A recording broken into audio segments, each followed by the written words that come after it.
నేల కోసం, మన భారతదేశం కోసం ఈ వ్యక్తి కష్టపడి పనిచేస్తాడని మీ గుండెలో అనుకుంటే చాలు. అదే పెద్ద నాకు బిరుదు. అదొక్క మాట చాలు నాకు. అందుకే నా విన్నపం కూడా, ప్రజల కోసం పనిచేసే ఒక కూలీ అనుకోండి. నేను పవర్ స్టార్ కంటే కూడా ప్రజల కోసం పనిచేసే కూలీ అంటే నేను ఎక్కువ సంతోషిస్తాను. అలాగే నాకు భయాలు లేవు. నేను తప్పు చేస్తేనే భయపడతాను. నాకు ఆశలు లేవు, పదవుల మీద అత్యాశలు లేవు. ప్రజలకి నిలబడాలన్న ఒక ఆకాంక్ష తప్ప ఏ రోజు కూడా అడ్డగోలుగా పిచ్చి పిచ్చిగా మాట్లాడి అడ్డదారులతోకి అధికారం సంపాదించాలి అని నేను ఎప్పుడు అనుకోను. అలాంటి ప్రయాణంలో ఉండగా ఒక అనుభవజ్ఞుడు,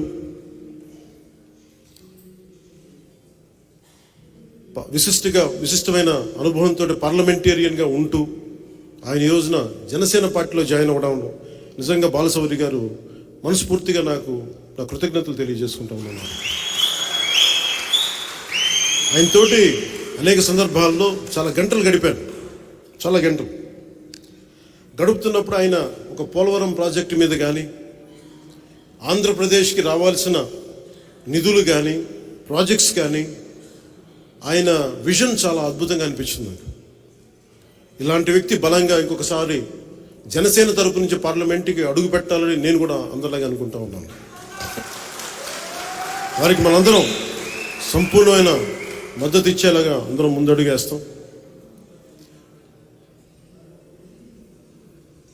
జగన్ గారు మాట్లాడితే సిద్ధం సిద్ధం సిద్ధం అని చెప్తా ఉన్నారు ఆయన. ఇది నేను మొన్న రెండు సందర్భాలు చెప్పి ముగిస్తాను. ఒకటి, సిద్ధం సిద్ధం అని చెప్పి ఊరంతా, రాష్ట్రం అంతా పోస్టర్లు. దేనికి సిద్ధం? సిపిఎస్ దేనికి?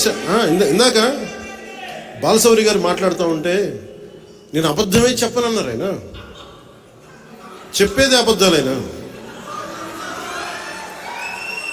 అంటే నేను రాగానే సిపిఎస్ రద్దు చేస్తానని చెప్పాడు. అలాగే టీచర్ల పోస్టుల దగ్గర నుంచి డిఎస్సి అన్ని నోటిఫికేషన్స్ ఇస్తానని చెప్పారు, అది చేయలే. అలాగే మద్యపానాన్ని నిషేధిస్తామని చెప్పారు ఆయన. అవన్నీ మర్చిపోయాను కన్వీనియంట్గా. ఇలా చెప్పుకుంటూ వెళ్తే అంతు లేదు అబద్ధాల లిస్టుకి. జగన్ గారు మీరు బాధపడకండి, మేము వస్తున్నాం, ఎన్నికల రంగంలోకి అడుగు పెడుతున్నాం. మేము మౌనంగా ఉన్నామని చెప్పి ఏం ఆలోచించట్లేదు అనుకోకండి. వస్తాం, ఎన్నికల రంగంలోకి వస్తున్నాం. ప్రతిరోజు సభ పెడతాం, మిమ్మల్ని ఎండగడతాం. మాటకి మాట కాదు, పాకిస్తాం మాటలతోటి. మాటలు కత్తుల్లా వస్తాయి, మీకు ఇబ్బంది పెడతాయి. భయపడకండి మీరు లక్షల మంది సభలు పెట్టుకోండి. స్కూల్ పిల్లలకి ఇంటర్మీడియట్ ఎగ్జామ్స్ రద్దు చేసి మరి మీరు సభలు నడుపుకోండి. అన్నిటికీ బదులు చెల్లించాల్సిన సమయం వస్తుంది. ప్రతిదీ నేను చాలా అత్యంత అరుదుగా కానీ నిర్ణయించుకోను. ఒక నిర్ణయం తీసుకునేటప్పుడు చావో రేవోను పెట్టి నిర్ణయం తీసుకుంటాను. 2014లో పార్టీ పెట్టేటప్పుడు ఈరోజు ఉంటే ఉంటాం, పోతే పోతాం, కానీ ఒక సత్యాన్ని ఆవిష్కరింపజేసి చచ్చిపోవాలని నిర్ణయించుకున్నాను.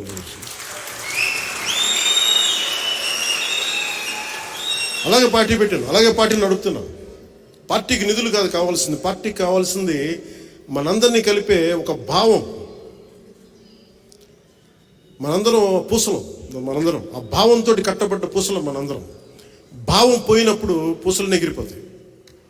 ఎంత బలమైన దండ అవ్వాలంటే జనసేన అది తెంపలేనిది అవ్వాలి. సో భావమే మన కట్టుబడి. అందుకనే మనకి 7 సూత్రాల దారంతో మనందరం కట్టుబడి ఉన్నాం ఈ రోజున. అదే 7 సూత్రాల ఈ దండకి ఇంకొక మణిహారమైన బాలశౌరి గారు వచ్చారు. ఇంకో మాణిక్యం. మేమందరం కలిసి ఈ రాష్ట్ర ప్రయోజనాల కోసం పనిచేస్తాం, రాష్ట్ర భవిష్యత్తు కోసం పనిచేస్తాం. నేను ఎప్పుడు కూడా వచ్చే ఎన్నికల గురించి ఎప్పుడు వచ్చే తరాల కోసం ఆలోచిస్తాను. ఒక రాజకీయ నాయకుడు వచ్చే ఎన్నికల కోసం ఆలోచిస్తాడు, ఒక రాజనీతిజ్ఞుడు వచ్చే తరం కోసం ఆలోచిస్తాడు. ఎప్పుడో చిన్నప్పుడు చదువుకున్న పాఠం అది ప్రభావం అయ్యి ఎప్పుడు మాట్లాడితే ఒక తరం కోసం ఆలోచించే వాళ్ళం తప్ప ఒక ఎన్నికల కోసం ఆలోచించట్లేదు. మొట్టమొదటిసారిగా 2014 నుంచి 2019 వరకు ఎప్పుడు కూడా నేను తగ్గే మాట్లాడాను. ఇప్పుడు కూడా మీకు నేను తెలియజేసుకుంటుంది కూడా 2024 ఎన్నికల్లో మనం జనసేన తెలుగుదేశం ప్రభుత్వాన్ని స్థాపిస్తున్నాం. కష్టం, పోరాటం చేయాలి, విజయం తేలికేం కాదు.